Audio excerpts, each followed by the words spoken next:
Bienvenidos al tercer y último capítulo de esta conversación sobre la última milla.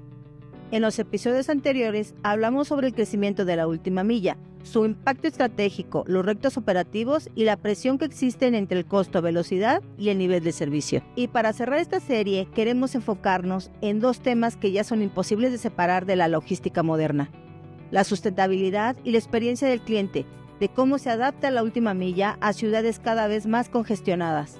¿Qué papel juegan las nuevas tecnologías, los modelos sustentables y también hacia dónde se dirige la expectativa del cliente y el futuro de la operación en México? Porque la última milla ya no solo se define en una entrega, también define la experiencia, la percepción y la capacidad de evolucionar de toda una industria. Ok, muchas gracias, Candy, gracias, Dani. Voy a pasar al bloque 4, que es sostenibilidad y ciudad, que aquí creo que está complejo porque, la primera pregunta es, ¿cómo adaptamos la última milla a una ciudad tan congestionada como es Ciudad de México y periferia? Porque me parece que ya no solo es Ciudad de México, ya es prácticamente pues la mitad del Estado de México también que se puede considerar como congestionado y vamos a hacer esa particularidad en la ciudad porque me parece que es súper complejo última milla en una ciudad como esta. ¿Cómo adaptas, cómo trabajas, cómo implementas, cómo te lanzas con la última milla? Porque parece bien fácil, pero la realidad es que no, y creo que los operadores de última milla en Ciudad de México, la verdad es que mi admiración para ellos, porque es súper complejo en las zonas rojas, en las zonas más congestionadas, en alcaldías como Álvaro Obregón, Magdalena Contreras y muchas otras que hay aquí en la ciudad, meterse en las callecitas, en los callejones, entender y machar tu mapa versus lo que, o tu GPS versus la realidad, pues es un reto importante. Entonces, bueno, ustedes díganme, ayúdenme ahí. ¿Cómo se adapta la última milla a una ciudad tan congestionada? Es una pregunta bien compleja, pero creo que partimos de una falta de planificación y comunicación, porque te puedo comentar, cuando estaba como titular del Instituto del Transporte del Estado de México,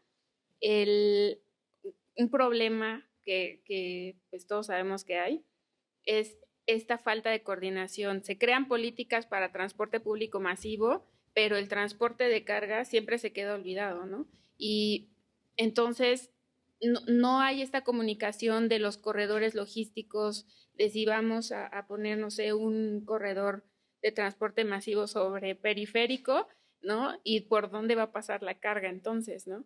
Entonces, esa falta de planificación urbana creo que ha sido un problema para también detonar esta congestión vehicular y que pues siempre se va incrementando el problema. Tiene que haber un momento en el que a lo mejor ya colapse todo y entonces, como todo tiene que tender al equilibrio, se vaya ordenando pues ya de forma natural. Pero sí no es un problema que se resuelva después, ¿no? Tenemos que empezar a pensar en planificar las ciudades, en adecuarlas, ¿no? Para este tipo de movilidad.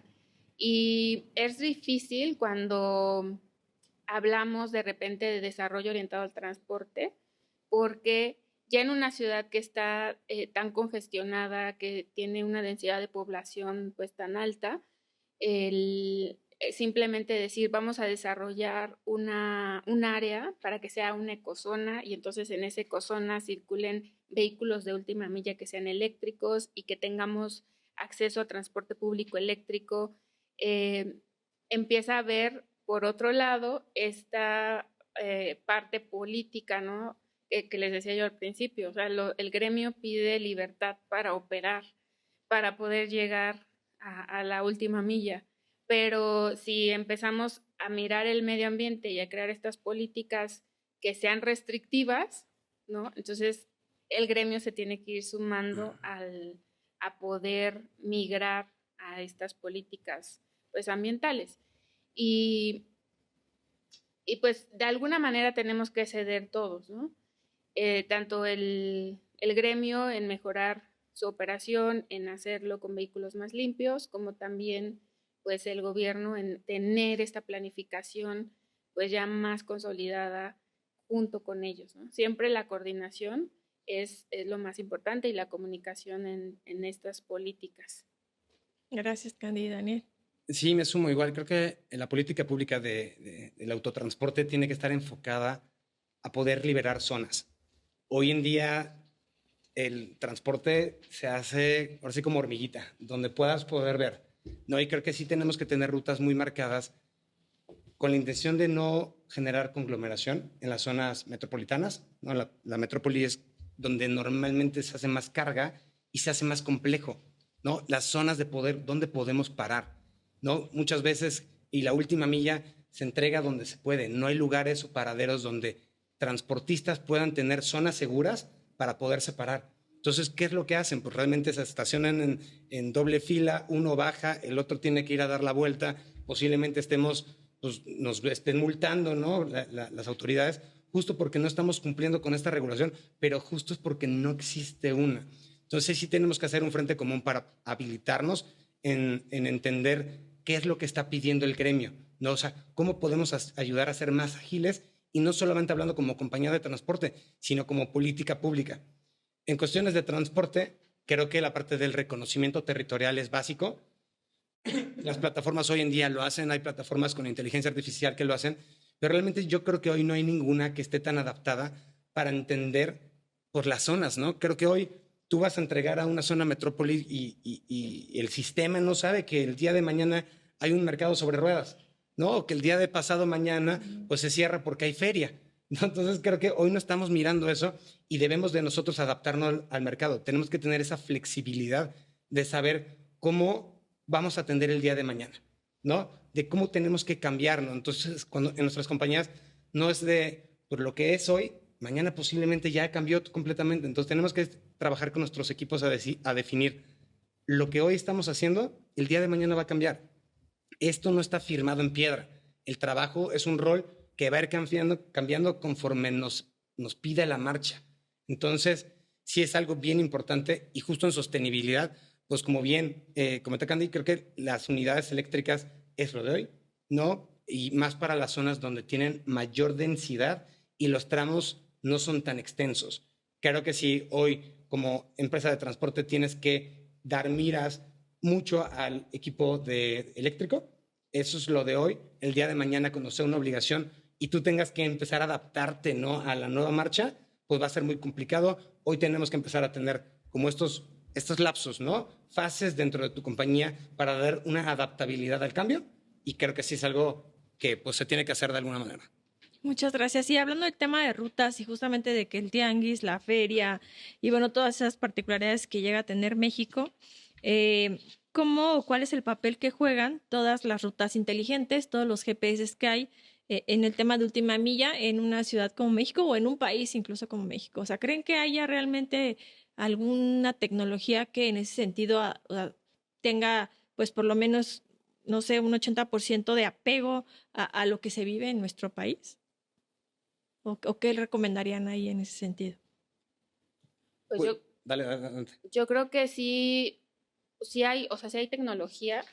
La falta de explotar esa tecnología es lo que todavía nos detiene, ¿no?, a hacer esas mejoras, porque insisto, o sea, no es lo mismo monitorear la flota de Amazon y por otro lado de forma aislada monitorear la flota de Mercado Libre y por otro lado, o sea, es esa falta de coordinación creo que no nos va a llevar a nada, aunque la tecnología siga mejorando, ¿no? Si realmente ponemos como pues ese esfuerzo, no sé si desde el gobierno se tenga que hacer o también los mismos privados, ¿no? Incluso los privados que ya tienen como varias filiales, ¿no?, de comercio lo hacen y les ha funcionado. Entonces, creo que siempre se puede hacer con voluntad y con ganas de mejorar. Gracias, Candy. Dani. El sector privado es quien tiene que tomar la decisión de cómo se va a atender. Hoy creo que no hay ninguna tecnología que tenga un 99% de fidelización, ¿no?, de que lo que nos están compartiendo va a pasar, ¿no? O sea, que el santo y seña va a pasar. Eso no lo es. Y como bien lo comentan, creo que cada compañía es un mundo. No podemos nosotros comparar a un Mercado Libre con un Amazon, con compañías de e-commerce bastante más pequeñas o que realmente son compañías pequeñas, familiares, porque realmente cada uno tiene procesos diferentes, horas de salida de despacho, rutas que tú tienes que atender. El mercado de tus clientes normalmente no es el mismo.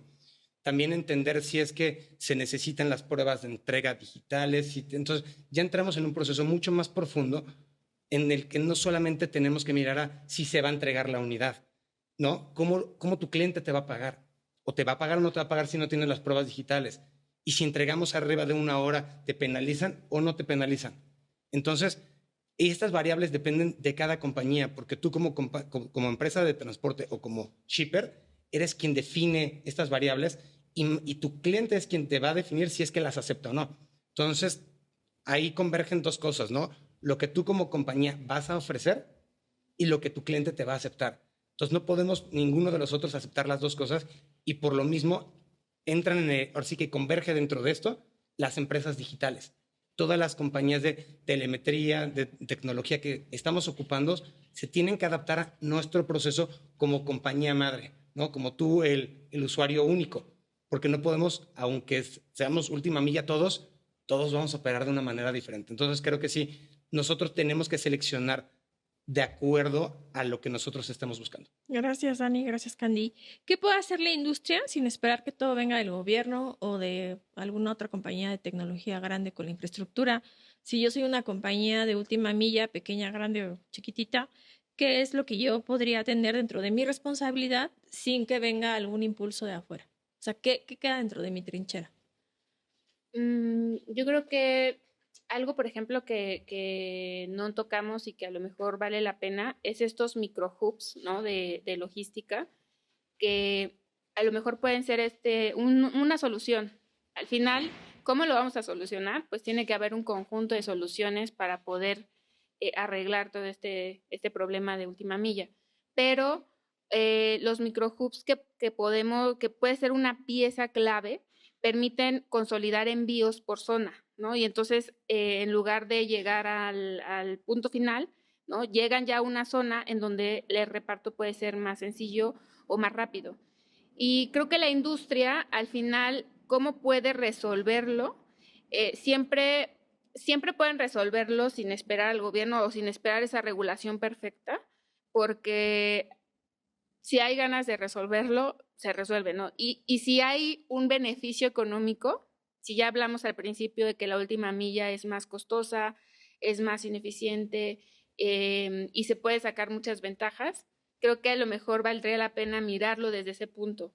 Si van a tener ese beneficio económico en términos de eficiencia, la propia industria puede empezar a resolverlo con voluntad, ¿no? Siempre en el gobierno, cuando llegaban soluciones con datos, con información, con pruebas piloto por parte de la industria, siempre era mejor o más fácil ejecutarlas. Entonces, yo haría pues esa invitación a que la propia industria tome el mando de estas soluciones, porque al final va a ser algo que les va a beneficiar. Gracias, Candy. Dani. Yo creo que lo que tenemos que hacer son rutas inteligentes. Como bien comenta Candy, también es una responsabilidad cívica de nosotros de cómo vamos a trabajar nuestras operaciones. Si bien estos microhubs que bien se comentan te ayudan también para los modelos de expansión.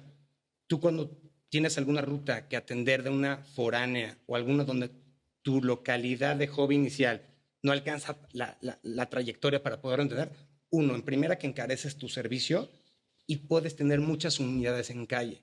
También como responsabilidad al tener nosotros unidades en calle, pues que genera mayor riesgo, mayor congestionamiento y mayor contaminación. Estos 3 puntos son pilares para que nosotros también tengamos que tener miras sobre ello. Entonces, estos microhubs, ¿qué es lo que ayudan? Consolidar la carga, ¿no? De toda tu mercancía dentro de una misma unidad, recortas capacidad operativa de muchas unidades que están en rumbo, reduces los riesgos, la zona y pues justo la contaminación.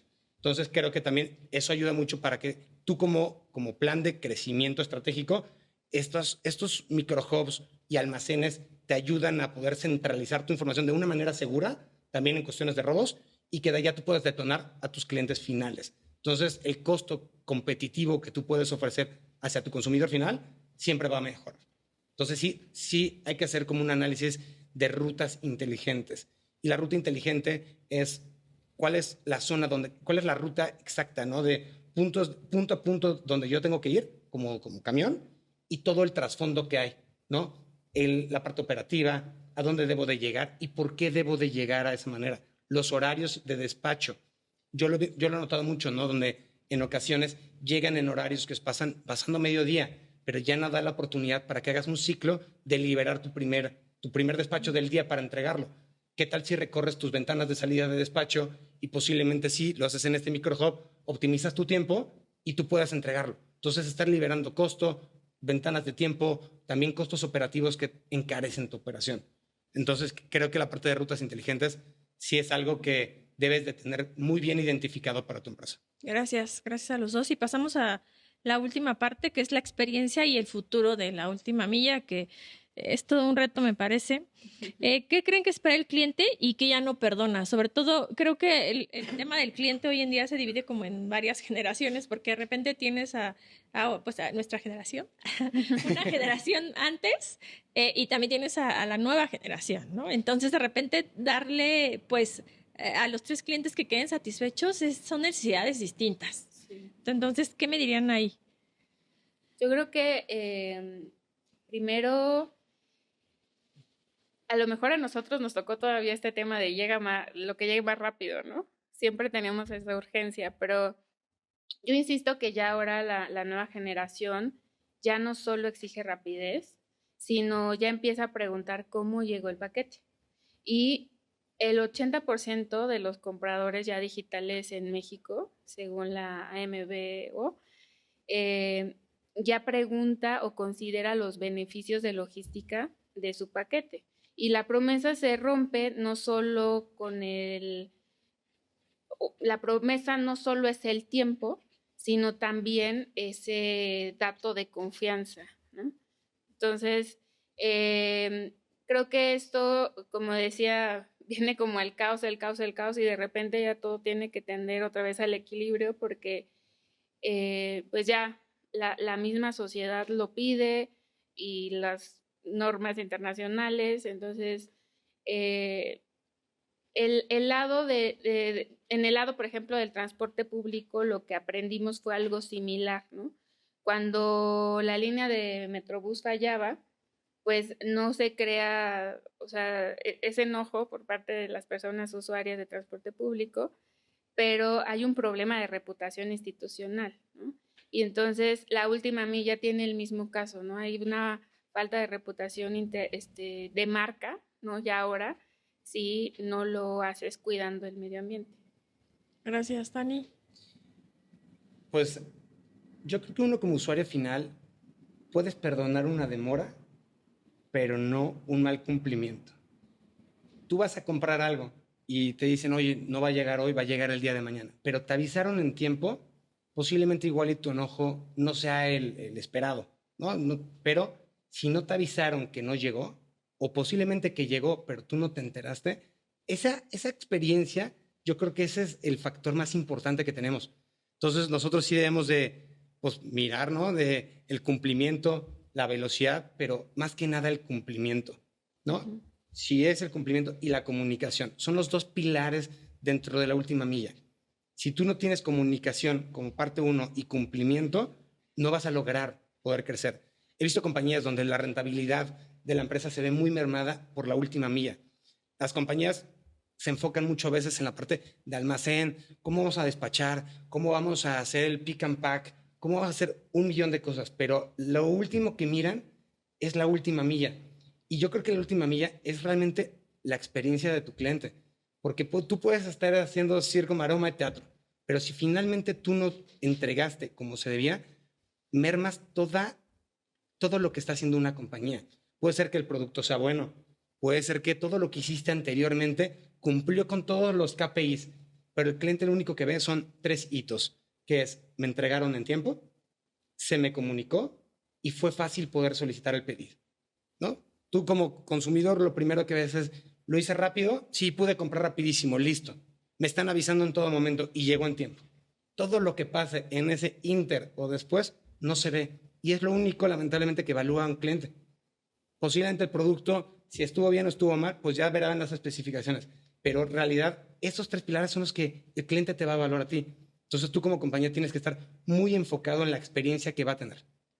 Ok, gracias. ¿Quieres complementar algo, Candy? No, concuerdo perfectamente con él. Muy bien. Y justamente en ese sentido de la comunicación, ¿qué tecnología o qué herramientas que ven ustedes hoy en día utilizan las compañías de última milla para que esta comunicación sea en tiempo y forma, sea clara y sobre todo cuidando mucho al cliente en el sentido que, bueno, hoy en día también tenemos del phishing, ¿no? O sea, te llega un mensaje y tú dices, y le picas. O sea, ¿cómo cuidas toda esta experiencia 360 en la comunicación hacia el cliente? Cuidando incluso que no vaya a tener ahí un tema de fraude. ¿Cómo qué hacen? Lo primero que tienes que validar es que la plataforma que tú estés ocupando cuente con todos los estándares de seguridad que marca el gobierno, ¿no? Las políticas públicas de seguridad. Si lo cumple, tú tienes que tener un proceso de validación. O sea, que no solamente ocupes la plataforma, sino que realmente tú también estés monitorando que se cumpla y se ejecute de la mejor manera. Como bien comentas, este es el CRM, ¿no? Que es el Customer Relationship Management. Este CRM es la visibilidad que tú le estás dando a tu cliente. Entonces, se definen dos. Como empresa es una ERP, como compañía tras bambalinas, pero lo que ve tu cliente es el CRM. Este CRM ahora sí que, pues la cara que tú vas a dar como empresa. No tiene que tener como todos los estándares de seguridad y tener mucha mira de que realmente se cumpla. Hay un proceso que es como el de safety, ¿no? Safety first, la seguridad de tus clientes. Cuando un cliente nota que tú por gestoría, la empresa no cuenta con este estándar de seguridad, tanto tu plataforma o la aplicación que estás descargando, lo primero que hace es descargarla y en primera pierdes más de 10 clientes por cada uno de los errores que tienes. Entonces, mira que si tú tienes un cliente que identificó un mal tratamiento en proceso de seguridad, está destinado que esto te va a pegar en un por 10, 10x. Entonces, a mi parecer, sí hay que tener muy bien en claro cuál es el proceso que tú vas a ocupar. Gracias, Candy. Yo creo que ahí las empresas se encargan muy bien o sea, es una falta de credibilidad total en caso de que suceda, ¿no? Un mensaje con un fraude o algo así. Yo como usuaria ya no creería, ¿no? En esa empresa. Entonces, creo que es sin duda algo a lo que le tienen que invertir muchísimo.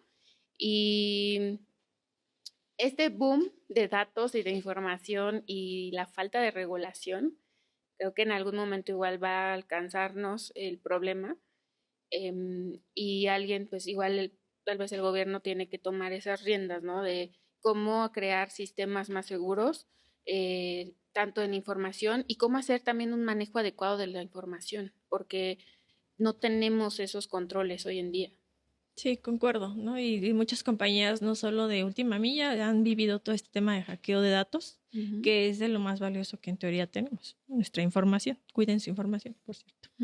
Y bueno, pasemos a la penúltima pregunta. ¿Cómo ven el futuro de la última milla en México? ¿Cuáles dirían que son los 3 highlights más importantes respecto al futuro de este segmento o sector? Pues más tecnológico.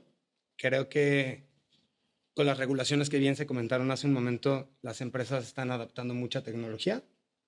Las regulaciones, este ente de gobernanza que está encargado de poder regular que la información que nosotros estemos haciendo esté correcta con el cliente, y la parte del customer centricity, que es todo enfocado hacia el cliente, ¿no? Sea en tiempo, sea vamos a tardar, no vamos a tardar, la última milla va a ser lenta o se va a entregar en tantos horarios, pero todo enfocado hacia el cliente. No tanto como lo se venía haciendo hace algunos años, que era lo que comentaba. Se va a entregar. En algún momento se va a entregar.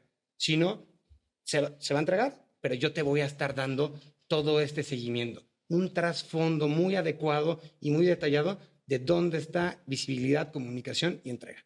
Gracias, Candy. Yo partiría con que México tiene una ventana de oportunidad muy importante. O sea, la última milla pasará de 15.600 millones en 2025 a 27.300 millones.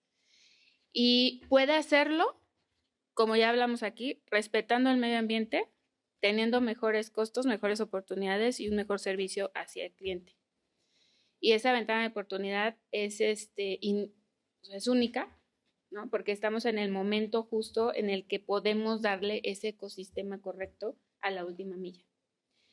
Y, por supuesto, el respaldo internacional y multilateral porque ya está documentado también por el BID, por GIZ, ¿no? Esta transición hacia la electromovilidad, estas mejores prácticas internacionales y todo esto que hablamos, ¿no? El día de hoy, con la finalidad de que las empresas pues vayan teniendo esta información y se acerquen también a las personas correctas para hacer esta migración hacia pues mejores tecnologías. Gracias, Candy. Bueno, antes de pasar al cierre, ¿quisieran agregar alguna pregunta adicional o algún tema relevante respecto a Última Milla a ustedes? ¿O algo que hayamos pasado? Pues yo de mi parte solamente que pues estoy muy entusiasmada porque ya conozcan el vehículo línea que se va a presentar próximamente en junio y pues la producción va a empezar hasta 2027, pero es un vehículo que viene a resolver parte de este problema de Última Milla, un vehículo eléctrico mexicano diseñado para las necesidades mexicanas. Gracias, Dani. Igual me sumo a la parte de la electromovilidad y más que nada ahora que viene pues un evento muy importante que es el Mundial, que sabemos que aunque va a ser muy corto este lapso que va a ser aquí en México, en las diferentes ciudades, va a ser algo que la gente del mundo nos va a ver y tenemos nosotros que hacer estas rutas inteligentes, tenemos que ser mucho más dinámicos y creo que la electromovilidad es un factor esencial para poderlo hacer en el futuro. Muchas gracias. Pues ven, el día de hoy pues entendimos la Última Milla, que no es solo una entrega, es una decisión, es un costo, es un tema de ciudad, de tecnología, de experiencia. Y cuando la Última Milla se diseña bien, no solo se mueve un paquete en realidad, se fortalece la promesa y esa promesa en logística vale tanto como la operación que la sostiene, porque la realidad es que nosotros como usuarios normalmente vemos el paquete, pero no vemos todo el esfuerzo que hay detrás. Y entonces me parece que eso es lo relevante en todo este segmento.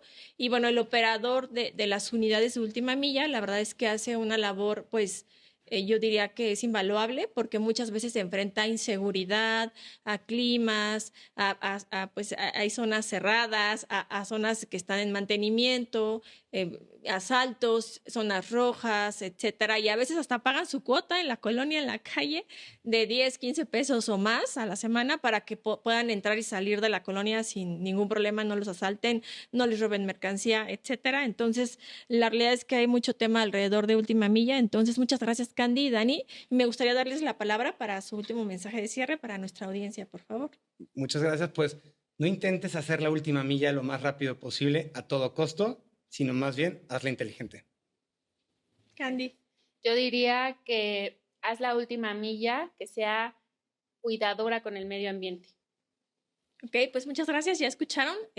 Me parece que la última milla, más que se entregue rápido y sin mirar todos los tropiezos, hay que entregarla con responsabilidad, con un tema de medio ambiente, que hoy en día es algo que nos importa a todos, y con un tema también de paciencia del lado de nosotros como usuarios, porque pues hay muchas cosas que pueden surgir alrededor. Muchas gracias por haber estado con nosotros y los invitamos a seguirnos, darnos like y nos vemos en el siguiente capítulo.